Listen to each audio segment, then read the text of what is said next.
Olá pessoal, tudo bem? A gente vai dar continuidade ao assunto da disciplina de Meio Ambiente e Sustentabilidade, com um conteúdo que é bastante relevante para a disciplina e também para os conhecimentos ao longo do curso, né? Que é referente ao gerenciamento de resíduos sólidos, certo?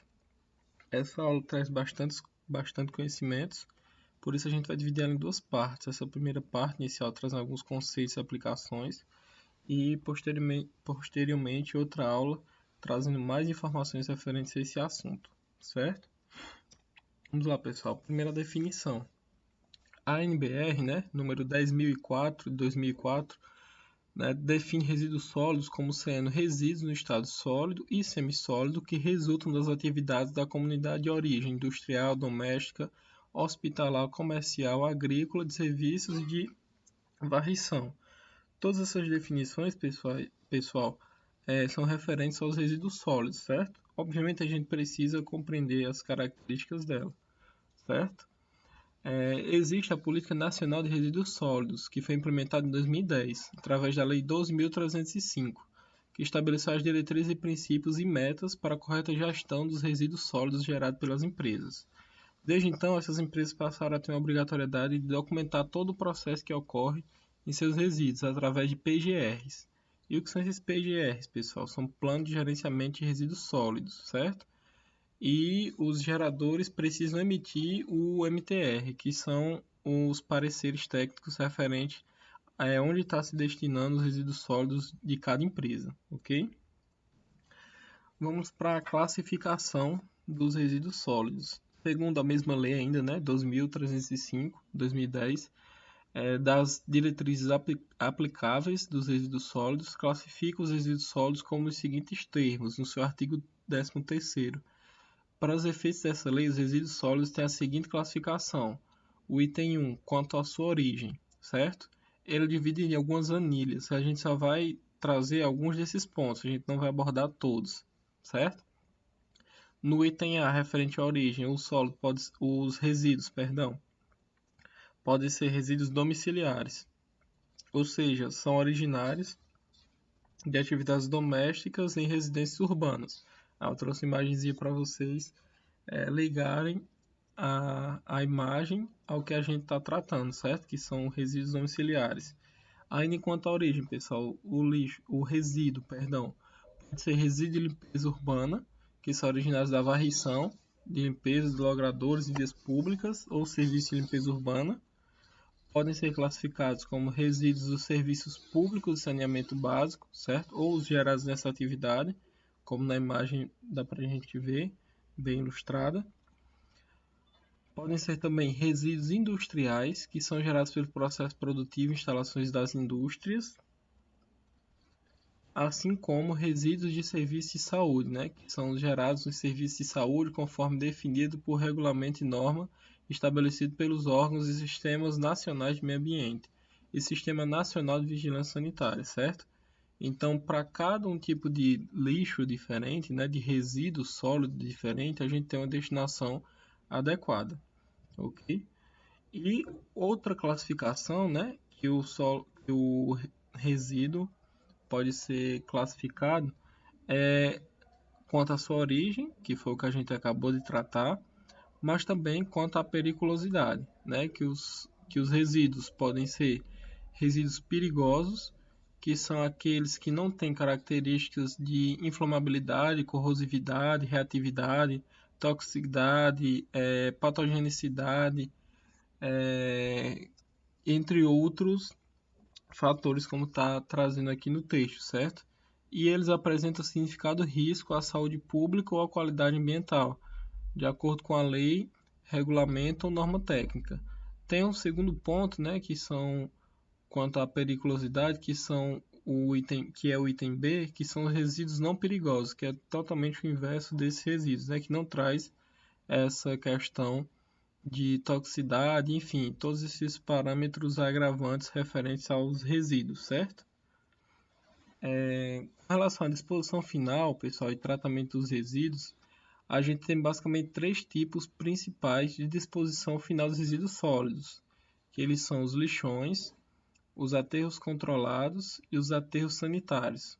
A gente vai tratar um pouquinho sobre cada um deles ao longo dessa aula. Aí está a imagem de um lixão, né, a céu aberto, e são cenas infelizmente bastante comuns na sociedade brasileira até os dias atuais. Com relação aos tipos de tratamento dos resíduos, a gente tem 4 tipos, né, principais, que é a compostagem, que é essa imagem que está sendo ilustrada a vocês, geralmente oriundo de resquícios alimentícios, né, de frutas, legumes. A gente pode fazer essa compostagem e melhorar a qualidade do solo, né, para a agricultura. A gente tem a vermicompostagem também, que pode ser feita nesse intuito, além da incineração, que nada mais é do que a queima desse material, ou o processo de pirólise, que pirólise é nada mais do que uma elevada temperatura a fim de tratar esse tipo de material, certo? Que geralmente são colocados em caldeiras ou locais com uma temperatura bastante elevada, mas tem uma função similar à incineração, a pirólise, certo? E aí, ó, tratando sobre aqueles 3 itens que a gente falou anteriormente. O lixão. A gente tá até um esquema aí embaixo para a gente observar bem como é que funciona. Ela é uma forma inadequada, certo, de disposição final dos resíduos sólidos, que se caracteriza simplesmente pela descarga destes sobre o solo, sem medidas de proteção nenhuma ao meio ambiente ou à saúde. No lixão, os resíduos são depositados sem preparação algum do local, sem planejamento para escoar o chorume, que o chorume, pessoal, é esse líquido que escorre do resíduo, certo? Principalmente do lixo domiciliar, e que penetra no solo, carreando poluentes para o lençol freático, né? Geralmente insetos, aves, roedores são coabitantes desses locais, assim como também seres humanos de todas as idades, né? Que catam materiais recicláveis para vender ou até propriamente para se alimentar.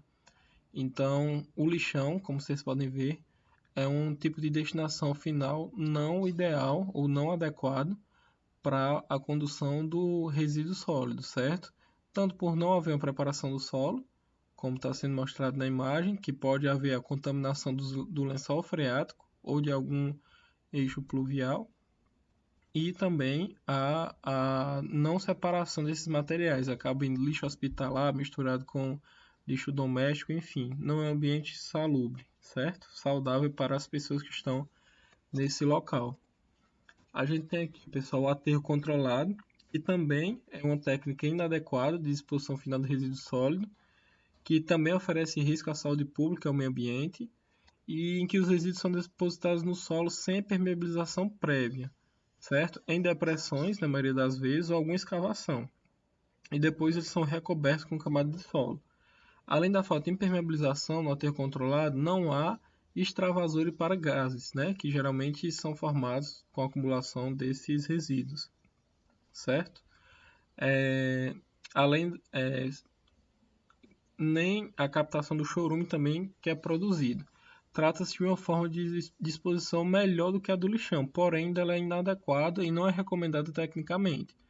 Então, apesar de ser melhor adaptável do que o lixão a céu aberto, ainda não é uma técnica adequada por não haver a preparação do solo, né, para evitar esse escoamento do chorume infiltrar no lençol freático ou outros tipos de águas, né, pluviais, seja riacho, enfim, qualquer outro tipo de material desse tipo. A diferença para o lixão é porque eles geralmente são depositados em depressões e são recobertos, certo? Basicamente seria essa a diferença. E o modelo mais adequado, né, a ser utilizado é o aterro sanitário, que é a técnica mais difundida no mundo, né, de disposição sólido final de resíduos. Devido à simplicidade e operacionalidade relativo baixo custo. São alguns fatores que são positivos com relação ao aterro sanitário. É fundamentado em critérios de engenharia e normas operacionais específicas para confinar o resíduo de forma segura e minimizar os impactos ambientais negativos, certo?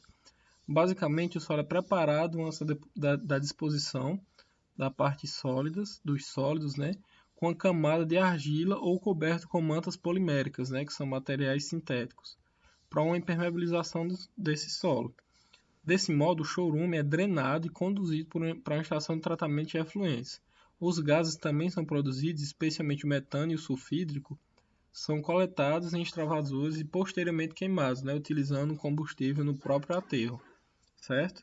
Então a gente tem um esquema aqui, ó, de aterro sanitário, que tem toda a drenagem, certo, do chorume através de mantas poliméricas sintéticas ou argilas, assim como também a escavação e a contenção desses resíduos, além também de drenos de gás, para aliviar, digamos assim, os gases que estão concentrados ao longo desse tipo de destinação dos resíduos finais, certo? E para finalizar essa primeira etapa dessa aula, a gente tem alguns resíduos sólidos e a sua destinação final, seu tipo de tratamento mais adequado. A gente tem aí 4 subdivisões, né? Lixos urbanos, serviços de saúde, de construção civil e vegetais. E a gente tem aí 4 tipos de tratamentos específicos identificados por cor, né? Tem tratamento específico para alguns tipos de lixo, que está destacado em vermelho. Tem o aterro sanitário, que está em marrom. Tem as cooperativas, que está descrito em azul. E a compostagem, que está em verde, certo? Focando especificamente na construção civil, que é o termo que é a área que a gente atua, né? Vocês podem perceber que os materiais recicláveis, entulhos, enfim, a maioria dos resíduos são destinados a cooperativas, ou deveriam ser, certo? Somente o lixo químico que necessitaria de um tratamento específico, certo?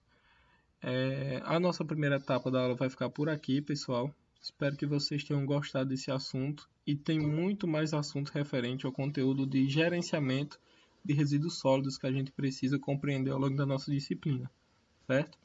Muito obrigado, pessoal, e até nossa próxima aula.